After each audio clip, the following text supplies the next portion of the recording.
Rasty McGibbon with head coach of men's Division II, Metro State Denver, Brady Reynolds. Brady, thanks for coming on. Yes, sir.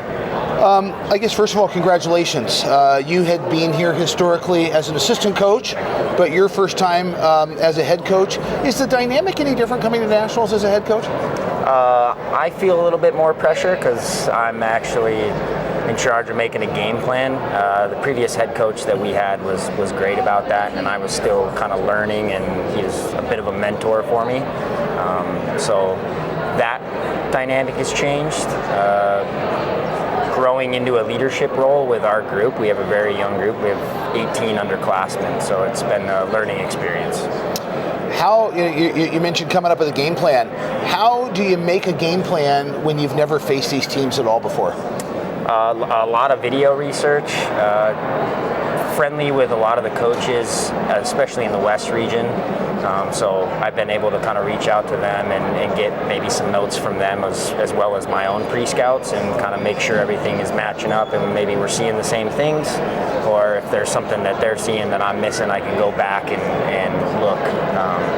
But we've seen Gulf Coast last year, and we kind of had one that got mixed in the schedule there. It was, I think, our 7th game in 10 days in January, so it wasn't a great performance. So we kind of had a bit better game plan yesterday. Didn't quite work out in our favor, but yeah, a lot of video. Nowadays, most teams have a good stream or a good broadcast. That's great for coaches. Yeah. So. Do you at least appreciate with the underclassmen, you're going to have players that go back that have had this national experience, that will be able to help you with your goals of returning next year, that can, endorse what it takes here, endorse that, you got to kind of shift into an extra gear. Do you think that's helpful? Yeah, I mean, we've learned period to period already as we've been here. When you see in the West, we're a little bit isolated, where we do our best to see some of those out-of-region teams, see some of the best teams in the West. But with travel, it's tough.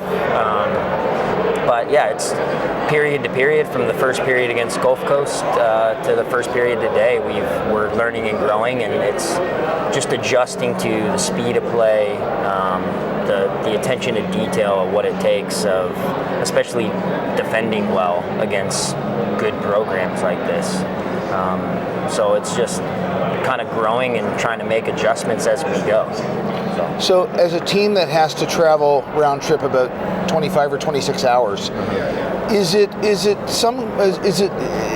do you feel it makes the trip and the financial and time investment more worthwhile when you're coming to be in pool play? You're at least guaranteed 3 games? Absolutely.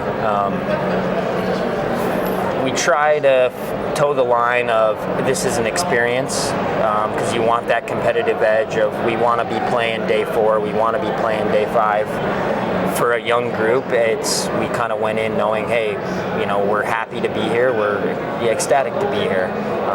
You're going to get 3 really good games, and when we travel our plan our travel, schedule it, we look for that, right? We want to play 3 or 4 in a day, right? The Utah trip is 3 and 3, so I think we do a good job of preparing for multiple games on a weekend.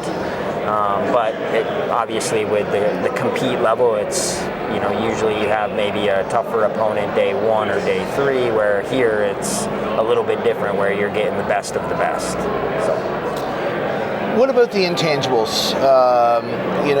Do you anticipate with your national tournament trip and exposure that you will have more ease in scheduling to increase the difficulty of your schedule, recruiting, fan support? Do you anticipate these things? Yeah, absolutely. Just even making it out of regionals this year, we've lost the last day of regionals 2 years in a row, so that was kind of a demon we exercised this year to make that next step, where now we want to continue building on that, and that means growing as a program, summertime for us, as most of the coaches know, is like you're never resting really. It's how can we get better each year? How can we build? What do we need as a program? Is it player personnel? Is it better facilities? Something like that.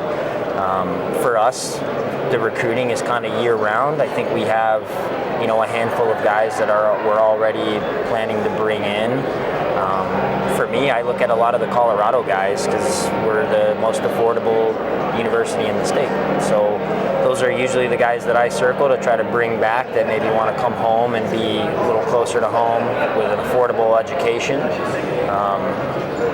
And our school support, the school has been great this year. They actually paid for our bus, which is $14,000. It's a big ticket item. It absolutely is, so yes. That eases some of that expense that might otherwise fall on the players or looking for donations, that kind of thing.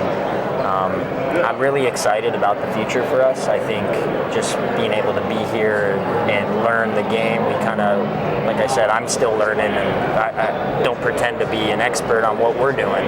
So it's good for everybody from the top down. Well, hey, I want to say congratulations on making it back to Nationals. Congratulations your time here, first time as a head coach, and want to wish you the best of luck tomorrow in day 3 of pool play. Perfect, thank you. This is Brady Reynolds, MSU-Denver, in the Men's Division II National Championship, St. Louis, Missouri.